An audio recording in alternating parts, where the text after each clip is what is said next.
Bienvenidos a Preguntas y Respuestas con el pastor Carlos Estal. Este es un podcast de Iglesia Vida Cristiana. Puedes participar enviando tus preguntas al correo preguntasbiblicas@vidacristiana.org.gt. Tenemos una pregunta acerca de un episodio maravilloso en la vida de Ruth. Y la pregunta es esta. Cuando Ruth fue de noche a ver a Booz y le dijo que extendiera su capa sobre ella, ¿qué quiso decir con esto? Bueno, esto nos lleva al libro de Ruth y al capítulo 3 del libro de Ruth. La historia de Ruth es maravillosa porque nos enseña cómo es que una persona que empezó siendo extranjera, que venía de un mundo de paganismo, esta persona supo seguir de cerca a otra persona piadosa que conocía a Dios y a través de ella conoció a Dios, y luego, obedeciendo lo que establecía la palabra de Dios, humildemente se sometió y lo puso en práctica. Conoció al dueño del campo, quien finalmente la redimió y vino a convertirse en su esposo redentor. Así es que, si estudiamos Ruth, vamos a encontrar el camino por el que Dios quiere que caminemos nosotros, para casarnos con el Señor Jesucristo, el pariente cercano redentor. Así es que es un libro maravilloso, pero en el capítulo 3 del libro de Ruth, ya a estas alturas, Ruth y Noemí habían vuelto de los campos de Moab después de haber enviudado. La historia cuenta que el esposo de Noemí, Elimelech, decidió irse a los campos de Moab porque en Belén, donde vivían, hubo hambre. Así es que fueron y sus dos hijos Malón y Kelión consiguieron ahí mujer y se casaron con estas moabitas, con Ruth y con Orfa. Bueno, al paso del tiempo murió Elimelech y también murieron Malón y Kelión. Así es que Noemí se quedó viuda y sin sus dos hijos, y las esposas de los hijos se quedaron viudas también, las moabitas, Ruth y Orfa. Y Noemí escuchó que Dios había visitado Belén con pan. Así es que dispuso su corazón para volver a Belén, a la casa de pan, en la tierra de Judá, la tierra de la alabanza.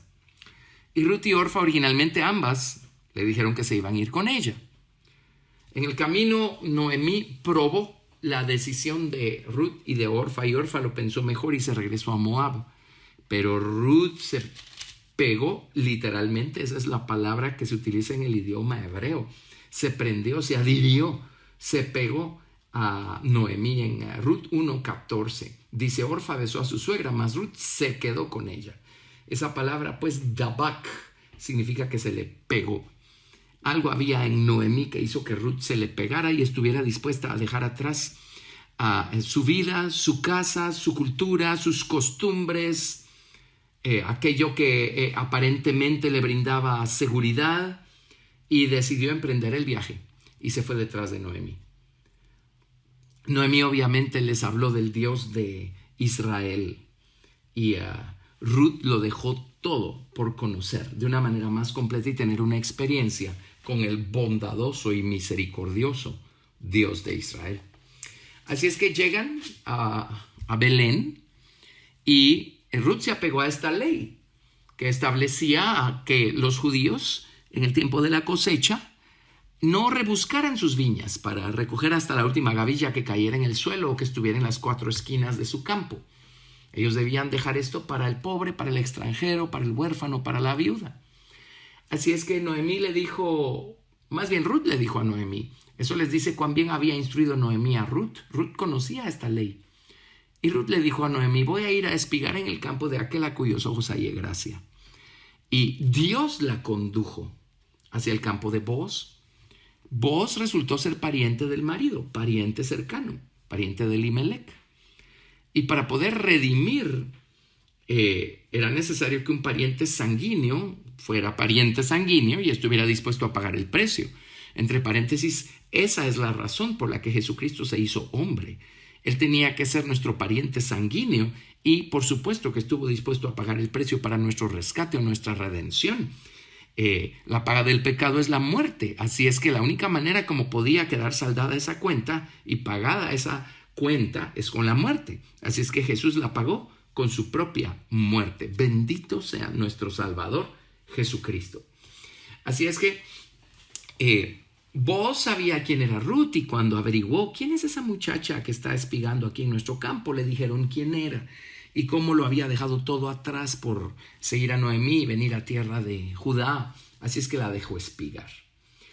Cuando Ruth le contó a Noemí que había espigado en el campo de Booz, fue Noemí la que bendijo a Dios y dijo: nuestro pariente es aquel varón y uno de los que puede redimirnos. Redimir significa que él tendría que casarse con Ruth, levantar descendencia de Ruth, y además redimir significa que el pariente cercano podía comprar las tierras que habían sido de Elimelech. Pero cuando creciera el hijo que le naciera al pariente cercano, en este caso a Booz, entonces todas las tierras que habían sido de Elimelech y que Noemí vendió iban a pertenecerle al hijo que naciera de Booz y de Ruth. O en otras palabras, Booz, el pariente cercano, iba a redimir la memoria de su pariente fallecido, e iba a redimir o a rescatar toda la posesión de su pariente fallecido, e iba a permitir que en la posteridad permaneciera vivo el nombre de su pariente fallecido. Entonces, esta era una acción muy loable, porque pues el beneficio material no iba a ser para Booz, pero el beneficio eterno, por supuesto, que lo iba a cosechar Booz, y el privilegio moral de haber tenido semejante oportunidad. Una vez pues creció el hijo que tuvieron más adelante, Booz y Noemí, entonces fue el hijo de ellos el que heredó todas las posesiones que habían sido de Elimelech, por las que Booz tuvo que pagar. Así es que qué maravilloso hecho era el de poder ser el pariente cercano que estuviera dispuesto a redimir. Obviamente no todo el mundo estuvo dispuesto a redimir. Me adelanto un poco a la historia, pero Booz le dijo a Ruth: oye, hay un pariente todavía más cercano que yo, vamos a ver si él quiere redimir, porque según la ley él tiene más derecho que yo. Conocemos la historia. Ni siquiera mencionan el nombre de ese pariente, le llaman fulano, y el fulano no quiso redimir, así es que le cedió todo el derecho a Booz. Ahora, Dios bendijo esto a tal grado que resulta ser que el hijo que le nació a Booz y a Ruth fue Obed, quien fue el abuelo del rey David y, por supuesto, uno de los antecesores del Señor Jesucristo. Pero volviendo a la pregunta y volviendo a Ruth capítulo 3, cuando Ruth llegó a casa en la noche después de haber espigado, llegó con aquellas cantidades de grano que había recogido, y Noemí le dijo: ¿y dónde estuviste espigando? Y le dijo: en campos de Booz. Entonces, como ya dijimos, Noemí bendijo a Dios y dijo: nuestro pariente es aquel varón y uno de los que pueden redimirnos. Entonces, cuando terminó el tiempo de la cosecha, fue Noemí la que le dijo a Ruth: oye, Ruth, necesitamos que él sepa que es pariente cercano y que puede redimirnos. Así es que el día que estaban celebrando el fin de la cosecha, Noemí le dijo a Ruth: vas y vas de noche para que nadie se entere. Ahora, no porque estuviera haciendo algo malo o algo encubierto, de ninguna manera, pero le dijo: vas y notas el lugar donde él se acueste. Y Ruth, con todo el decoro del caso, bien cubierta y vestida, se recostó a los pies de Booz. Entonces Booz en la noche se despertó, y cuando sintió que había alguien recostado o recostada a sus pies, preguntó: ¿quién eres? Y en Ruth capítulo 3 verso 9, después de preguntar Booz: ¿quién eres?, ella le respondió: yo soy Ruth, tu sierva. Extiende el borde de tu capa sobre tu sierva, por cuanto eres pariente cercano. Y él dijo: bendita seas tú de Jehová, hija mía. Has hecho mejor tu postrera bondad que la primera, no yendo en busca de los jóvenes, sean pobres o ricos. Ahora pues, no temas, hija mía, yo haré contigo lo que tú digas, pues toda la gente de mi pueblo sabe que eres mujer virtuosa. Un cuadro de la esposa de Cristo, de lo que van a hacer, la manera como van a conducirse aquellos que van a estar en la esposa del Señor Jesucristo. Así es que extiende el borde de tu capa. Y esa era la pregunta. ¿Qué significa extiende el borde de tu capa? Bueno, esta es una expresión que no se utiliza únicamente aquí. En un momento les enseño dónde más se utiliza. Pero básicamente es ponme bajo tu cuidado, ponme bajo tu sombra, porque tú eres pariente cercano. Acógeme a ti, acógeme debajo de tu capa, debajo de tu cuidado, debajo de tu protección, porque eres pariente cercano. Y también era otra manera de decir, extiende tu capa y escógeme a mí por esposa, porque eres pariente cercano y tú puedes casarte conmigo y redimir. Así es que acógeme, ponme bajo tu cuidado, tómame bajo tu cuidado, porque somos parientes cercanos. Eso es lo que significa con extiende tu capa. Lo vamos a entender mejor si nos vamos a Ezequiel capítulo 16. Vamos a ver acá en Ezequiel 16 cómo volvemos a escuchar este principio, esta expresión. Les voy a leer Ezequiel 16 desde el verso 1. Vino a mí palabra de Jehová diciendo: Hijo de hombre, notifica a Jerusalén sus abominaciones. Y di: así ha dicho Jehová el Señor sobre Jerusalén. Tu origen y tu nacimiento es de la tierra de Canaán. Tu padre fue amorreo y tu madre etea. Y en cuanto a tu nacimiento, el día que naciste no fue cortado tu ombligo, ni fuiste lavada con aguas para limpiarte, ni salada con sal, ni fuiste envuelta con fajas. No hubo ojo que se compadeciese de ti para hacerte algo de esto, teniendo de ti misericordia, sino que fuiste arrojada sobre la faz del campo, con menosprecio de tu vida en el día que naciste. Y yo pasé junto a ti y te vi sucia en tus sangres. Y cuando estabas en tus sangres te dije: vive. Sí, te dije cuando estabas en tus sangres: vive. Te hice multiplicar como la hierba del campo y creciste y te hiciste grande. Y llegaste a ser muy hermosa. Tus pechos se habían formado y tu pelo había crecido, pero estabas desnuda y descubierta. Y pasé yo otra vez junto a ti y te miré, y he aquí que tu tiempo era tiempo de amores. Y extendí mi manto sobre ti y cubrí tu desnudez. Y te di juramento y entré en pacto contigo, dice Jehová el Señor, y fuiste mía.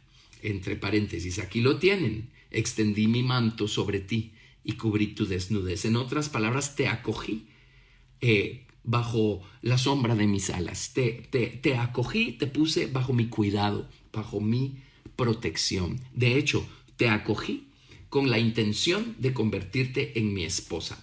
Aquí Dios le está hablando a la ciudad de Jerusalén, ¿verdad? Te acogí con la intención de tomarte por esposa, con la intención de cuidar de ti desde ahora y para siempre. Sigo leyendo, Ezequiel 16, verso 9. Después que dice: y extendí mi manto sobre ti y cubrí tu desnudez, ¿verdad? Verso 9. Te lavé con agua y lavé tus sangres de encima de ti y te ungí con aceite. Y te vestí de bordado, te calcé de tejón, te ceñí de lino y te cubrí de seda. Te atavié con adornos y puse brazaletes en tus brazos y collar a tu cuello. Puse joyas en tu nariz y zarcillos en tus orejas y una hermosa diadema en tu cabeza.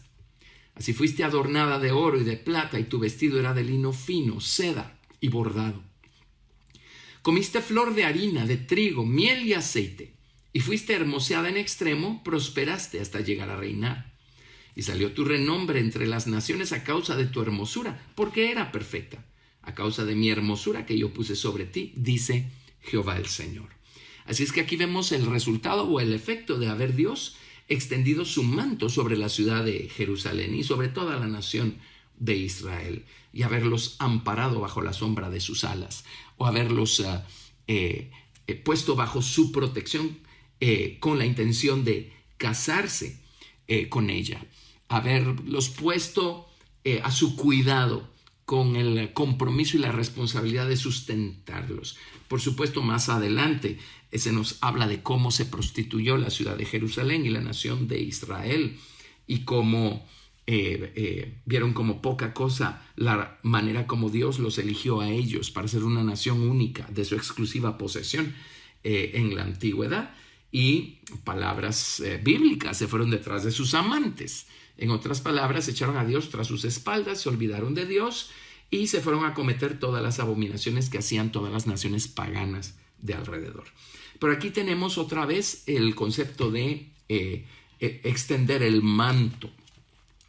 Si nos vamos a Mateo capítulo 23, del verso 37, aquí no se menciona literalmente esta expresión, pero el principio es el mismo. Estas son palabras de Jesús. Y Jesús vino primero que todo a predicar salvación a la nación de Israel. Y en Mateo 23:37 dice: Jerusalén, Jerusalén, que matas a los profetas y apedreas a los que te son enviados. ¿Cuántas veces quise juntar a tus hijos como la gallina junta sus polluelos debajo de las alas, y no quisiste? Aquí tenemos el mismo principio, el mismo concepto. En este caso, juntarlos debajo de las alas o ponerlos bajo la protección de Dios, con la intención de cuidar de ellos, con la intención de velar por su bienestar, con la intención de tomarlos por esposa. Bueno, eso nos lleva al Salmo 91, ¿verdad? El que habita al abrigo del Altísimo morará bajo la sombra del Omnipotente. Esto es porque Dios ha extendido sus alas de misericordia sobre nosotros. Dios nos ofrece extendernos el manto. Dios está llamándonos para que nos acojamos a Él, para que Él se pueda convertir en nuestro proveedor, en nuestro Señor, amo y dueño, últimamente en nuestro esposo, para que pongamos en Él toda nuestra confianza y descansemos y reposemos en el cuidado sabio y bondadoso que Dios quiere tener para con nosotros. Así es que la invitación sigue allí, pero ese es el concepto, eso es lo que significa extender el borde del manto.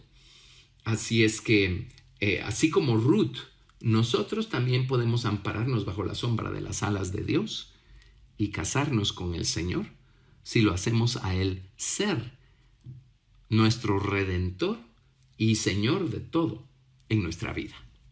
Gracias por escuchar Preguntas y Respuestas con el pastor Carlos Estal. Recuerda que puedes participar enviando tus preguntas al correo preguntasbiblicas@vidacristiana.org.gt y quédate atento al siguiente episodio porque tu pregunta puede ser la siguiente a responder.